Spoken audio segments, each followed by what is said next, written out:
Maaf. Itu memang lagi rame ke arah SW atau RW atau gimana kan netizen persepsinya seperti itu.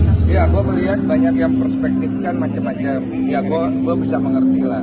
Menurut gue itu timingnya mungkin kurang tepat. Tapi sebenarnya bukan ke arah sana. Bukan ke arah gue ngeledekin salah satu pihak. Gue lebih melihat dari lucunya itu adalah kok bisa ya masyarakat itu begitu sangat apa ya kalau istilahnya ya membahas satu hal sampai sebegitunya apa ya jadi kemana-mana gitu loh. Padahal itu kan masalah orang ya. Ya kalau misalnya gue ngelihatnya jadi kayak kok lucu banget ya masalah di kehidupan orang tuh bisa jadi konsumsi sampai sebegitunya gitu loh di Indonesia itu lebih ke sana sih. Oh kan bulian, bulian banyak banget itu bisa dibilang berpihak ke SW lah gitu. Lu sendiri gimana menanggapi terkait bulian dari netizen? Gak apa-apa, itu konsekuensi. Gue bisa mengerti kalau memang itu pasti akan terjadi. Dan dari awal sebelum gue mempodcast dua belah pihak pun gue tahu itu pasti akan terjadi. Berarti udah tahu resiko yang bakal ditanggung ya? Berarti ketika nimbrung kasus ini ketika lu podcast ini? Udah tahu. Tapi kan gue harus terus berjalan sebagaimana gue sebagai media aja. Gue tahu apapun yang gue katakan pasti ada yang gak suka, ada yang suka.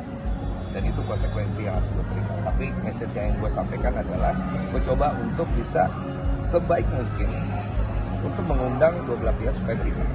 Kalau masalah siapa yang menang, siapa yang kalah, itu kan kembali kepada jalannya masing-masing. Tapi kalau gue pribadi, gue berharap kedua belah pihak bisa menemukan kebaikan dalam masalah ini. Karena biar bagaimana, dua-duanya orang baik. Dan gue tidak mungkin tidak bersimpati kepada dua belah pihak. Karena mereka punya. Kok kan netizen juga jadi ikut berspekulasi kok sampai ada unsur-unsur agama pun dimasukin kok gimana? Itu yang bikin gue ketawa. Unsur-unsur agama yang dibawa-bawa, unsur-unsur rasis yang dibawa-bawa, yang kemudian saling menjatuhkan satu sama lain, itu membuat gue lucu sekali. Kenapa lucu?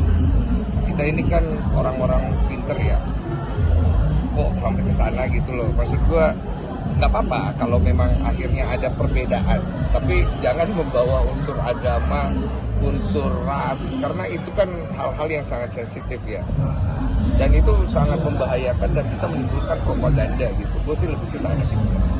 Berarti setelah ini nggak mau ikut campur lagi untuk SW dan AWI? Gue sebenarnya nggak terlalu mau banyak statement lah. Pokoknya statement gue cuma itu aja. Ya, gue berharap Ruben bisa segera ketemu anak-anaknya. Sarwenda juga bisa segera pulih permasalahannya bersama dengan korban. Semoga netizen juga bisa akhirnya tenang, cooling down, semuanya bisa kembali kepada porsi yang. Tapi Wenda tetap minta lagi sih untuk podcast lagi sama Bang Densus setelah kemarin.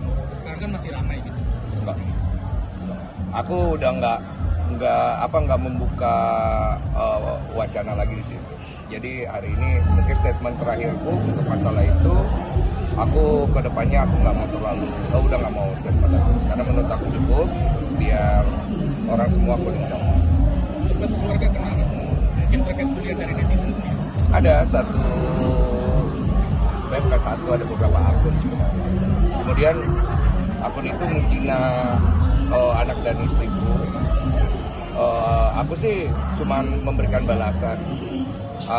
Balasanku itu bahwa saya tidak bisa digoyang integritasnya walaupun kira-kiranya dengan kebencian apapun. Kemudian itu di framing seolah-olah saya menantang netizen bahwa saya mau ribut lah sama netizen. Padahal itu saya bicara ke akun itu. Kemudian di framing oleh beberapa akun, tapi saya sempat nulis di situ bahwa itu saya jawab karena orang ini udah berapa kali komen dan menghina anak istri saya harus menjawabnya dengan tegas, bukan berniat untuk sombong. Jadi poinnya lebih kepada hal itu aja sih. Tapi nggak apa-apa, itu hal yang memang harus terjadi.